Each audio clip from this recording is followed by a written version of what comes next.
Netanyahu की हालत यह हो गई है कि जो ट्रूस या पीस डील जो लेटेस्ट ऑफर हुई है, जिसके बारे में हमास ने भी फ्लेक्सिबिलिटी शो की है, उसको खत्म करने के लिए कि वो पीस डील ना हो और जंग जारी रहे, नेतन्याहू किसी भी हद तक उतर गए हैं, लेकिन उनकी कोई सुन नहीं रहा है।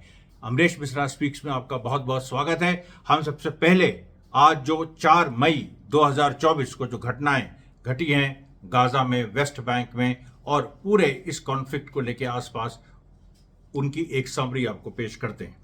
देखिए, सबसे पहले यहाँ पर करीब पैलेस्टीनियन अथॉरिटी से जो लड़ाई चल रही है, उसमें एक नया डेवलपमेंट हुआ। कुछ फिलिस्तीनियों को, आम नागरिकों को पैलेस्टीनियन अथॉरिटी ने एब्डक्ट कर लिया, अगवा कर लिया और उसके खिलाफ जो फिलिस्तीन रेजिस्टेंस हैं उन्होंने फिर हमला किया। लगातार देखिए इस तरह के चल रही, उनको छुड़ा लिया मतलब। तो फिर फिलिस्तीन अथॉरिटी रोज बरोज वो और ज़्यादा एक्सपोज हो रहा है और ज़्यादा उसकी जो इजरायली सिंपथीज हैं वो क्लियर हो रही हैं और इसके खिलाफ वहाँ की जनता मोबिलाइज हो रही है। क्योंकि देखिए अंदरूनी दुश्मन से लड़ना बहुत मुश्किल होता है, आप तो समझते ही हैं। तो उसको जो है या अंदरूनी गद्दार से, और उस जो कि इतनी बड़ी अथॉरिटी है और उसके पास विदेशों से पैसा आता है। अभी भी आप फिलिस्तीनी एम्बेसी जो इंडिया में है वहाँ जाइए तो वो पैसा अगर कुछ दीजिए तो पैसा इसी के पास आएगा, महमूद अब्बास की जो फोर्स है उसके पास, ये पैलेस्टीन अथॉरिटी। तो इसके खिलाफ लेकिन लगातार रेजिस्टेंस लड़ रहा है। उसके बाद देखिए वेस्ट बैंक में जो बड़ी बड़ी घटनाएं हुई कि जवाता settlement bypass road, Israeli settlement bypass road Nablus में, उस पर आईडीएफ ने हमला किया। यहाँ करीब 3 घंटा जंग चली। आईडीएफ की फोर्सेस जो थी उन्होंने हर तरह से कोशिश की आगे बढ़ने की, लेकिन वो नहीं बढ़ पाई और उनको पीछे ढकेल दिया गया। उसके बाद आप देखिए जो यही जो बात नेतन्याहू वाली है, जो आने वाले उसमें, जैसे मैं आगे भी उसके बारे में बताऊंगा। तो एक जो हमास के एक लीडरशिप सोर्स ने जो एक न्यूज़ पोर्टल है उसको बताया, the prime minister of the occupation Netanyahu is still working to थ्वाट efforts to reach a deal. The resistance will only sign an agreement that clearly states the cessation of all military operations in the Gaza Strip and the withdrawal of the occupation army. Netanyahu does not care about the fate of military captives and plans to and considers them as victims of war to escape paying a high price for their liberation. मतलब कहने का यह है कि Israel देखिए एक गंदा जो पूरा खेल खेल रहा है कि अपने जो खुद कैप्टिव्स हैं उनको वो ऑलरेडी शहीद मान चुका है। मतलब उनको ऑलरेडी वो इस रूप में माहौल बना रहा है कि वो जो है हायर कॉस्ट के लिए, इजराइल के लिए वो उनका सेक्रीफाइस होना कोई बात नहीं। इतने सारे लोगों को बताइए, अपने लोगों को।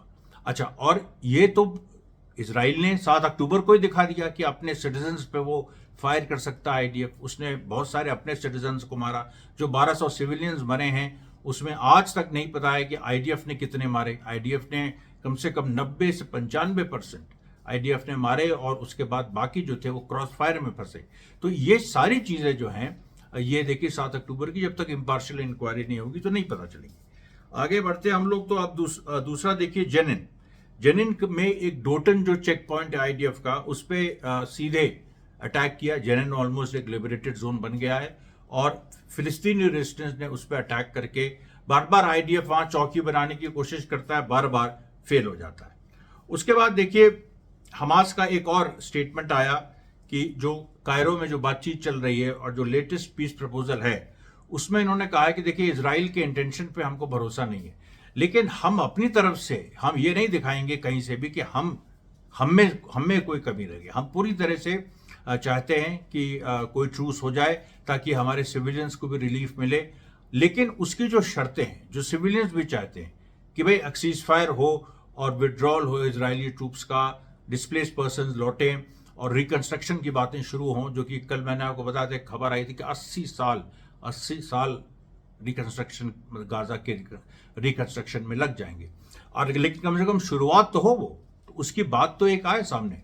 और जो यूएन के जो UNRWA वगैरह हैं, जो तमाम संस्थाएं हैं जिनको बहुत बदनाम किया इजराइल ने, जिनको अमेरिका ने फंडिंग रोक दी, उनको जापान ने फंडिंग रोक दी, बहुत सारे ऐसे देशों ने जो फंड करते थे उन्होंने फंडिंग रोक दी। लेकिन अभी भी UNRWA खड़ा है अपने पैरों पे और वो गाजा के लोगों को कुछ ना कुछ रिलीफ दे रहा है। और हमास और ये जो इजराइल ने कहा ना कि UNRWA इसमें हमास के आतंकवादी हैं, इस तरह की बातें जो करके इसने पूरा बदनाम करने की कोशिश की, लेकिन वो पूरा प्लॉय फेल हो गया। क्योंकि जो वेस्ट में जब से स्टूडेंट मूवमेंट शुरू हुआ तो स्टूडेंट मूवमेंट ने एक और ये डिमांड जोड़ दी है, इसके अलावा कि उनकी जो उनकी यूनिवर्सिटीज़ इजराइल में इन्वेस्टमेंट बंद करें, उन्होंने ये भी जोड़ दिया है कि जो UNRWA है उसको फिर से रीइंस्टेट किया जाए, उसके बारे में जो इजरायली कुप्रचार है उसको वो बंद होना चाहिए। उसके बाद देखिए अभी जो एक बड़ी खबर एक और आती है कि जेरूसलम में एक क्रिश्चियन चर्च है जिसको चर्च ऑफ द होली सेपल्चर कहते हैं। क्रिश्चियनिटी पे अटैक, देखिए बाइबल में जो वो पार्ट्स हैं जो यहूदियों के बारे में कुछ कहते हैं, अमेरिका में उनको बैन कर दिया। अब देखिए जेरूसलम में एक जो होली सेपल्चर चर्च है उस पे लोहे की रॉड्स लगा दी IDF ने, ताकि वहां पर जो क्रिश्चियंस हैं वो भी ना जा पाए। देखिए सीधे हमला ये क्रिश्चियनिटी पर। ये देखिए मतलब इनका जो एजेंडा है वो सामने आ रहा है, और क्योंकि मुस्लिम्स और क्रिश्चियन जो पैलेस्टीनियंस हैं वो यूनाइटेड हैं, तो इस वजह से ये पूरी कोशिश कर रहे हैं कि दोनों को सप्रेस करें। उसके बाद देखिए जो हमास लीडर महमूद मरदवी, उनका बयान आता है कि tomorrow the Israeli stand will be tested to see if it is serious about entering a path that will lead to a deal. कि भाई जो अभी बातचीत चल रही है कल तक जो चलेगी उसमें ये क्लियर हो जाएगा अब की बार, क्योंकि हम जितना फ्लेक्सिबल हो सके हम करें। क्योंकि देखिए ये जो बातें होती हैं ना ट्रूस डील की या जो नेगोशिएटेड पीस होती है, इसमें हम आपको बार बार क्यों बताते हैं इसके एक एक स्टेप को? इसलिए बताते हैं क्योंकि इसमें देखिए दांवपेच है, और जो दांवपेच है वो अगर जो जहाँ युद्ध चल रहा है उसके साथ साथ दांवपेच की जो पूरी राजनीति चल रही है, अगर उसको आदमी नहीं समझेगा या उसको अगर एक एक उसका जो स्टेप है, एक एक जो स्टेटमेंट आ रहा है दोनों तरफ से, उनको अपने आगे सामने रख के एनालाइज नहीं करेगा, तो वो समझ नहीं पाएगा कि देखिए किस तरीके से ये ट्रूस अगर सक्सीड होती है तो, या अगर फेल होती तो कैसे हुई। तो इन्होंने देखिए एक पूरा एक वो कर दिया, और उन्होंने अपने बयान में जो हमास लीडर हैं महमूद मरदवी, इन्होंने कहा है कि अमेरिका की भी इसमें बहुत बड़ी भूमिका है। अगर वो चाहे तो नेतन्याहू को प्रेशर कर सकता है और नेतन्याहू को मजबूर कर सकता है। अच्छा, अमेरिका ने देखिए क्या कहा है कि इस ट्रूस डील में एक नया शब्द इजराइल ने डाला है, स्टेबल काम। स्टेबल काम मतलब स्थायी जो है शांति, मतलब स्थायी एक तरह की शांति, या काम का एग्जैक्टली शांति नहीं, पीस नहीं, लेकिन स्टेबल काम, कि भाई कुछ समय तक, लंबे समय तक जो है कहीं ना कहीं स्थितियां ठंडी थोड़ी सी रहेंगी और उनको हम ठंडा करने की कोशिश करेंगे। अमेरिका का कहना है हमास से कि ये जो स्टेबल काम है इसको हम परमानेंट सीज फायर में तब्दील कर देंगे। अमेरिका ये एश्योर कर रहा है हमास को। लेकिन सवाल यह है कि अमेरिका पे भी आप विश्वास तो उस तरह से नहीं कर सकते, ये साबित हो चुका है। अमेरिका जो अपने स्टूडेंट्स के ऊपर रिप्रेशन कर रहा है, जो हर तरह से कोशिश कर रहा है कि इजराइल को बचाए, और इजराइल को बचाए नहीं बल्कि जिताए, ये कोशिश कर रहा है, और नेतन्याहू को खास तौर पे बचाए, जबकि ट्रंप वगैरह जैसी फोर्सेस भी नेतन्याहू के खिलाफ हो गई हैं। लेकिन अभी बाइडेन का पूरा एक स्टेक लगा हुआ है। अब इसके पीछे बहुत बड़ी मिस्ट्री है जो किसी न किसी दिन खुलेगी। लेकिन अभी जो देखिए बात है कि अमेरिका हमास से कह रहा है कि स्टेबल काम वाला मान लो, ये बाद में परमानेंट सीज फायर हो जाएगा। लेकिन हमास इस बात पे अड़ा है कि कुछ और शब्दावली इजराइल यूज करे। स्टेबल काम जो है इसका कोई मतलब नहीं है, क्योंकि कल को फिर से जंग शुरू हो सकता है। इजराइल किसी भी बहाने शुरू कर सकता है। इजराइल एक बार होस्टेजेस उसके आ गए तो उसने तरह से एक बार, अच्छा एक चीज और देखिए, नेतन्याहू का एक और बयान आया कि 1 हफ्ते का टाइम हम देते हैं, इस ये जो पीस डील अभी हमने दी है, 1 हफ्ते का टाइम हम हमास को देते हैं, और उस 1 हफ्ते में वो सोच समझ के जवाब दे, वरना हम राफा पे हमला कर देंगे। राफा की धमकी भैया तुम किसको दे रहे हो? राफा का तो कार्ड चुक चुका है, उसका अब कोई मतलब भी नहीं रह गया है। और राफा की, लेकिन अभी भी नेतन्याहू उस दुनिया में रह रहे हैं कि राफा पे हमला करके हम बहुत बड़ी कोई जीत हासिल कर लेंगे। तो ये जबकि, और अमेरिका इस बात को जानता है कि राफा पे नेतन्याहू हमला नहीं कर सकता वो बिना अमेरिका की मदद के, और अगर राफा पे हमला हुआ तो फिर एक डिसाइसिव लड़ाई होगी, फिर कोई बातचीत नहीं होगी, फिर चाहे सालों चले, जैसे वियतनाम वॉर 10 साल चली थी, 1965 मतलब अमेरिका से, वैसे तो वो 1950 से चल रही है, मतलब चल रही थी, लेकिन अमेरिका जो डायरेक्टली एंटर किया 1965 से लेकर 1975, 10 साल चली। अब उसी तरीके से गाजा वॉर में अभी अमेरिका एंटर ही कर रहा है। अब नेक्स्ट स्टेप यही है अमेरिका का कि अगर ये ट्रूस टॉक्स फेल होती हैं, लड़ाई इंटेंसिफाई होती है, राफा में नेतन्याहू हारेगा, तो अमेरिका जो शिप आई रही है 1000 सैनिकों के साथ, तो वो तो कुछ ना कुछ अपना खेल खेलेगी। लेकिन उसमें भी कही दिया है हमास ने पहले से कि अमेरिकन ट्रूप्स आएंगी, ब्रिटिश ट्रूप्स, जिसकी दुनिया में तुम जो चाहे ट्रूप्स भेज दो, हम यहां पर उन पर गोली चलाएंगे और उनको हम निस्सनबूद कर देंगे, आर पार की लड़ाई हो जाएगी। और अमेरिका का इसमें घुसने का मतलब है, आज एक और खबर आई है कि रशिया, चाइना और ईरान, ये ऑफिशियल खबर है कि रशिया, चाइना और ईरान पूरा एक यूनिटी में बंध गए हैं और वो किसी भी तरीके से अमेरिका का जो मिडिल ईस्ट में प्रभाव है उसको वो खत्म करने के लिए कमिटेड हैं। एक लॉन्ग टर्म ट्रीटी, अभी तक देखिए 3 देश, मतलब जो ट्रीटी चाइना और ईरान के बीच हैं, रशिया और ईरान के बीच है, वो अलग बात है, लेकिन एक ऐसी ट्रीटी, एक नेटो टाइप ट्रीटी जिसमें चाइना, रशिया, ईरान और कुछ देश भी उसमें शामिल हो सकते हैं। भारत में सरकार बदली तो पता नहीं भारत भी उसमें शामिल हो सकता है। तो बहुत सारी एक ऐसी कोई ट्रीटी अगर बनती है तो ये एक लैंडमार्क काम होगा। मतलब आप समझिए कि जो सोवियत रशिया जब था, जो वॉर्सो पैक्ट जो नेटो के खिलाफ खड़ा होता था, उस तरह का एक पूरी स्थिति बन जाएगी। एक नया वॉर्सो पैक्ट जो है वो दुनिया की जनता के सामने आएगा। अब देखिए इसमें हम लोग आगे बढ़ते हैं तो तुलकरेम में देखिए बड़ी लड़ाई, अभी 72 घंटे की लड़ाई करीब हफ्ता 10 दिन पहले हुई थी। अभी देखिए देर अल गुसुन में ऑलरेडी 13 घंटे की लड़ाई चल रही है। अब तो मेरे ख्याल से करीब 17 घंटे हो रहे होंगे, 17 घंटे हो रहे होंगे कई जगह से तुलकरेम में, क्योंकि तुलकरेम भी लिबरेटेड जोन एक डिक्लेयर हो चुका है, तो आईडीएफ वहां घुस नहीं पा रही। उसका जो आउटर पेरीमीटर है वहीं पर वो वहीं से गोली चला रही है लगातार। और जो रेजिस्टेंस की टैक्टिक्स है वो, अभी देखिए रेजिस्टेंस की टैक्टिक्स ये है कि फिलहाल इस स्टेज में वो ऐसा कोई चार्ज अभी नहीं कर रहा है कि इजराइल पे, वो अपनी पोजीशन को डिफेंड कर रहा है। इसको वॉर ऑफ पोजीशंस कहते हैं। वॉर ऑफ पोजीशंस का मतलब ये है कि आप एक जगह तक आगे बढ़ गए, आपने तुलकरेम को मान लीजिए लिबरेट कर लिया और आपने वहां डिफेंसिव पोजीशंस बना दी, और डिफेंसिव पोजीशंस आप छोड़ेंगे नहीं।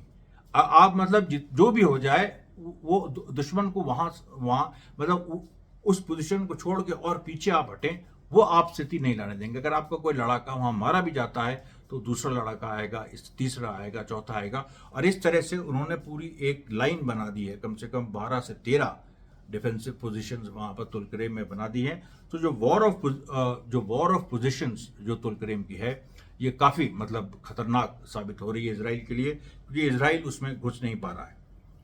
उसके बाद आप देखिए तो जाबाद में, साउथ वेस्ट जेनिन में भी वही लिबरेटेड जोन, तो वहां पर एक फिलिस्तीनी आम नागरिक को आईडीएफ ने मारा, तो उसके जवाब में रेजिस्टेंस ने भी गोली चलाई और उसमें 2 आईडीएफ के लोग घायल हुए। ये देखिए लगातार ये चल रहा है। अब आप देखिए तो फिर वही तुलकरेम में जो लगातार वॉर ऑफ पोजीशंस चल रही है, इसके बारे में मैंने बताया। अब हिजबुल्लाह ने देखिए जो आज स्ट्राइक किए हैं कि उसने फिर से कफर शुबा और अल सरवात, ये अल सरवात एक नई जगह है। आईडीएफ क्या कर रहा है, लेबनान बॉर्डर पे लगातार शिफ्टिंग कर रहा है। उसके कई साइट्स डिस्ट्रॉय हो चुके हैं, जैसे नहरिया मान लीजिए ऑलमोस्ट डिस्ट्रॉय हो चुका है। कफर शुबा भी काफ़ी हद तक डिस्ट्रॉयड है। मेतुल्ला पे बहुत बार मारा है, ब्रानित, ये सब इस पे बहुत बार हिजबुल्लाह ने मारा है। तो एक अल सरवत नया पॉइंट एक ढूंढा आईडीएफ ने, जहां पर उसने अपने सैनिक तैनात किए, वहां भी हिजबुल्लाह ने मारा। मतलब हिजबुल्लाह का क्या है ना कि जो रिकॉनेसेंस है, जो एक हिजबुल्लाह का जो सर्वे है, वो जिस तरीके से पूरी सिचुएशन को मॉनिटर कर रहा है, उसके जो उसने दिखाई है अपनी कैपेबिलिटी, इजराइल को उम्मीद नहीं थी कि ठीक है हिजबुल्लाह के पास रॉकेट्स हैं, लड़ाके हैं, लेकिन एडवांस टेक्नोलॉजी भी है जो इजराइल को मॉनिटर कर रही है कि तुम कहाँ से कहाँ शिफ्ट हो रहे हो लेबनान बॉर्डर पे। ये चीज़ जो है ये इजराइल को लगातार सरप्राइज कर रही है, अभी तक सरप्राइज कर रही है। अब देखिए, अब उसके बाद जो गाजा के अंदर जो थोड़ी बहुत बमबारी इजराइल ने की, उसमें कुछ लोग इंजर्ड हुए, केवल कोई मारा कोई नहीं गया। उसके बाद देर अल गुसून में देखिए फिर से मतलब चौथी बार वहाँ घुसने का प्रयास इसराइल ने किया, वहाँ पर ये फेल हुए। उसके लगातार वीडियो सामने आ रहे हैं और देखिए मतलब एक चीज़ ये चीज़ सामने आ गई कि जो वेरियस फिलिस्तीनी फैक्शंस हैं उन्होंने भी ये दिखाया कि कैसे वो तुलकरेम में एक दूसरे से कोऑर्डिनेट कर रहे हैं और अगर एक कहीं कमज़ोर पड़ता है तो दूसरा आ जाता है, दूसरा पड़ता है तो तीसरा आ जाता है। इसराइल अभी तक इस चीज़ को सोचिए वो समझ भी नहीं पाया, इसको थ्योराइज भी नहीं कर पाया। मतलब इतने लंबे समय से स्टडी कर रहा है वो, अभी तक उसको हर चीज़ में हमास हमास, लेकिन हमास के जो जितने आसपास की यूनिट्स हैं, बाकी जो रेजिस्टेंस फोर्सेस हैं, फैक्शंस हैं, उनके साथ जो हमास का कोऑर्डिनेशन है वो समझ नहीं पाया है। उसके बाद आप देखिए कि पीएफएलपी का एक स्टेटमेंट आता है जिसमें उन्होंने यमन की पोजीशन को लॉट किया। पीएफएलपी जो कम्युनिस्ट फोर्स है फिलिस्तीनी रेजिस्टेंस के अंदर बहुत मजबूत फोर्स है, जॉर्डन से लेके सीरिया तक पूरा फ्रंट वही संभालती है। और अभी देखिए जो आईसिस से जो लड़ाई हुई थी उसमें पीएफएलपी थी। फिर देखिए वही तुलकरेम की कुछ बातें आती हैं सामने।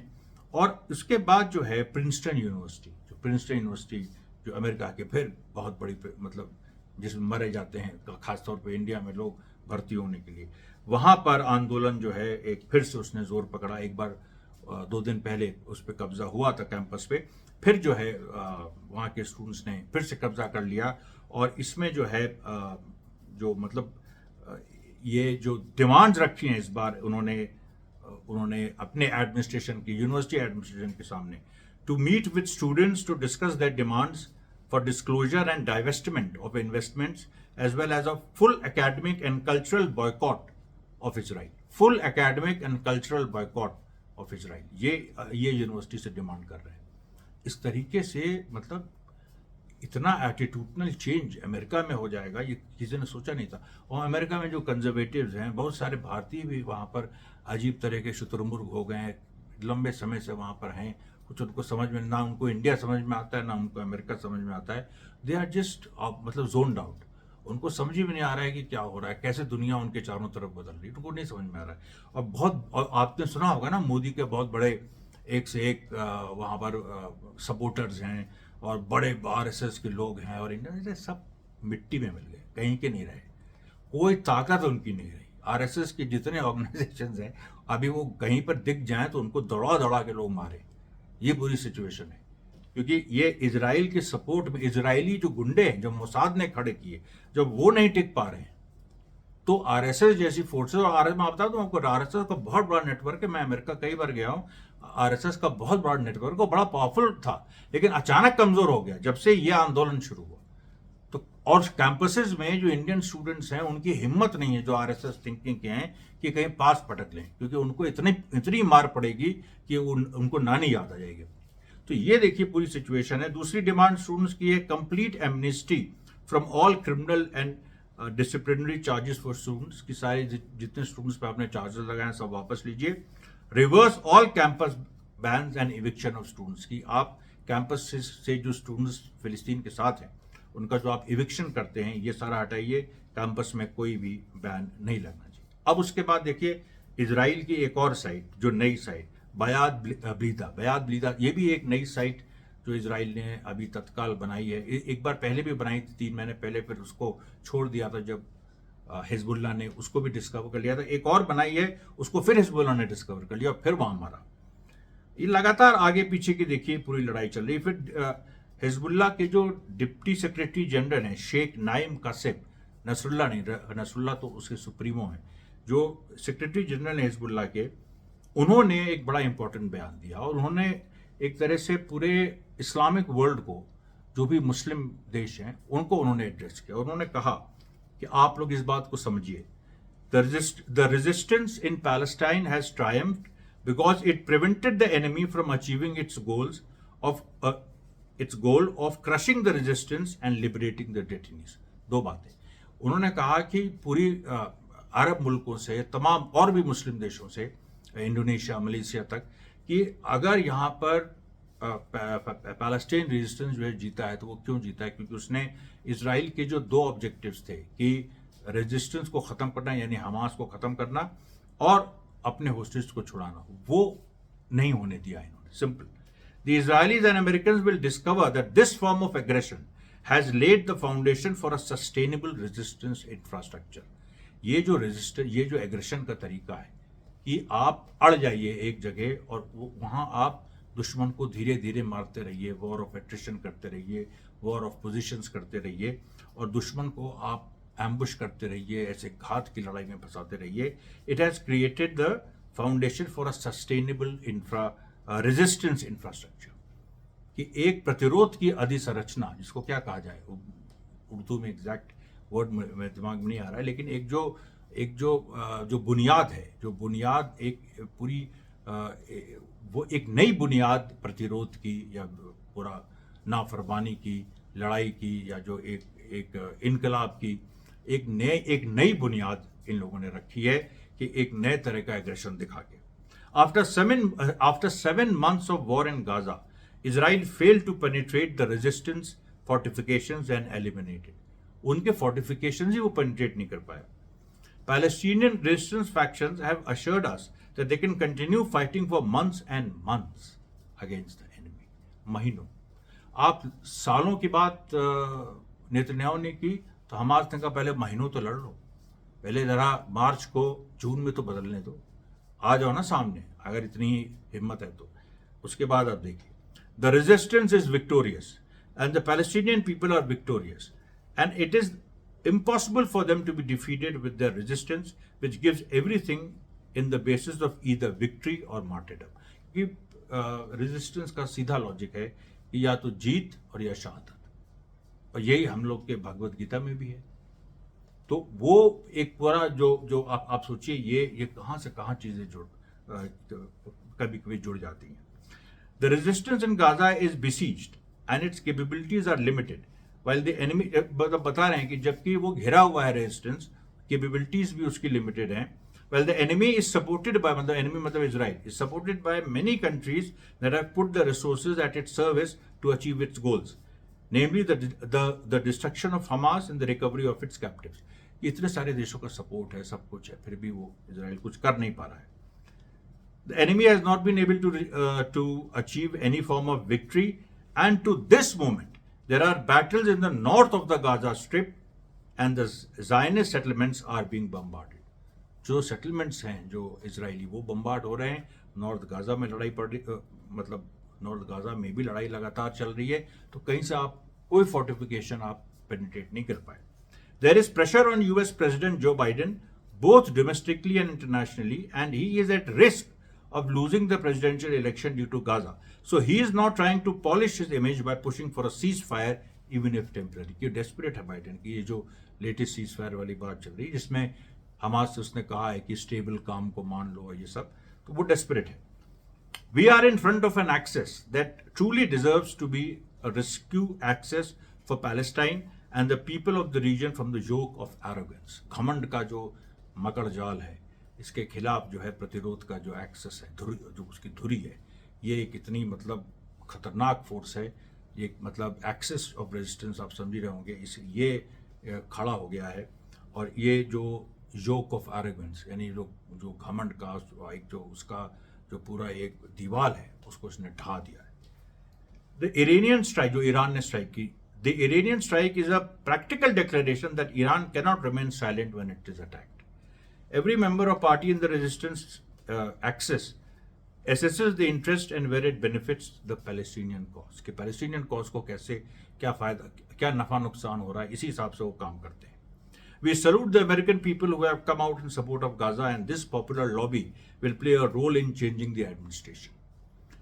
We tell the Israeli that we are ready and prepared for war, but we do not want it. कि भाई हमें लड़ाई चाहिए नहीं, लेकिन अगर लड़ाई चलती है तो हम अनवरत हम लड़ने को तैयार हैं. According to the data, the Israeli is unable and has no interest in war, जो common Israeli है, and we do not see a benefit in a widespread war. कि जो इजरायली सिटीजन है, जो नेतन्याहू को सपोर्ट भी करता है, 7 अक्टूबर को गलत भी मानता है, उसको ये लगता है कि लड़ाई आगे नहीं बढ़नी चाहिए, यहीं पर कोई समझौता हो जाना चाहिए. और इसके बाद जो सबसे बड़ी बात है, do not underestimate Hezbollah's ability to hurt Israel. Hezbollah ने बार बार दिखा दिया है कि हम जहां चाहे तुमको जब चाहे मार सकते हैं. तो ये देखिए पूरा. अच्छा, अब ये जो इसके बाद देखिए एक पूरी एक खबर आती है कि जो राफा में फिर से कुछ इजराइल ने अटैक करने की कोशिश की, वो विफल हो गया।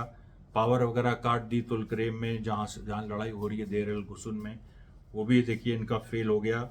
और कहीं से भी ये कुछ भी एक वो नहीं कर रहा है, बल्कि जो फायर वापस रिटर्न रेजिस्टेंस कर रहा है, उससे आईडीएफ के लोग घायल हो रहे हैं। उसके बाद जो अमेरिका में जो पूरा एक मूवमेंट चल रहा है, उसके बारे में और जो खबरें आ रही हैं वो हैं कि जो हिंद हॉल, जो कोलंबिया यूनिवर्सिटी के स्टूडेंट्स ने हिंद हॉल जो रीनेम किया है, तो उसमें फिर से एनवाईपीडी ने हमला करने की कोशिश की, लेकिन वो हमला सफल नहीं हुआ। एंड उसमें जो पीएफएलपी के लोग भी पहुंच गए हैं वहाँ कोलंबिया यूनिवर्सिटी में। पीएफएलपी की पूरी यूनिट वहाँ पर पहले से काम कर रही थी, अभी सामने आया है। और वो वहाँ पर जो कि एक मार्क्सिस्ट फोर्स है पैलेस्टीन रेजिस्टेंस में, वो वहाँ काम कर रही थी, और वो और खुल के सामने आ गई है। नेज़रीम एक्सेस पे देखिए लगातार इन्होंने हमला किया। फिर उसके बाद जिस एक घर को अल्टीमेटली क्या हुआ कि तुलकरेम में जिस एक घर को कब्जा करने में 13 घंटे 17 घंटे से जो लड़ाई इसराइल आईडीएफ लड़ा है, उसको लगता है कि इस घर के अंदर जो है वो कुछ रेजिस्टेंस के लीडर्स हैं। उस घर को अल्टीमेटली 17 घंटे की लड़ाई के बाद उसको कब्जा नहीं कर पाया, पीछे हटना पड़ा। देखिए साफ जो है, और इन्होंने कई मिसाइल्स वहाँ पर मारी, कई इन्होंने ये किया, लेकिन फिर भी उसको किसी को भी वो ध्वस्त करने में सफल नहीं हो पाए। उसके बाद देखिए अभी जो पूरी एक सिचुएशन है कि इसमें हाँ वही ये इसमें अच्छा, इसके बाद देखिए जो वीडियोस रिलीज होते हैं कि कैसे गाजा के आसपास के सेटलमेंट्स में और अटैक हुए, और इसके बाद तुलकरेम में किस तरीके से आईडीएफ T9 बुलडोजर जो वहाँ पर आए तो उस घर को ढहाने, उसको भी इन लोगों ने नष्ट कर दिया रेजिस्टेंस ने।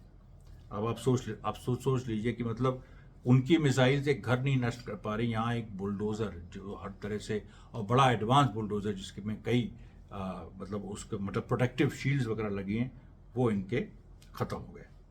अब देखिए ये पूरी जो बात आई कि एक सिक्योरिटी इंसिडेंट एक गाजा के अंदर एक बड़ी घटना हुई है, जिसके बारे में डिटेल्स अभी आ रहे हैं।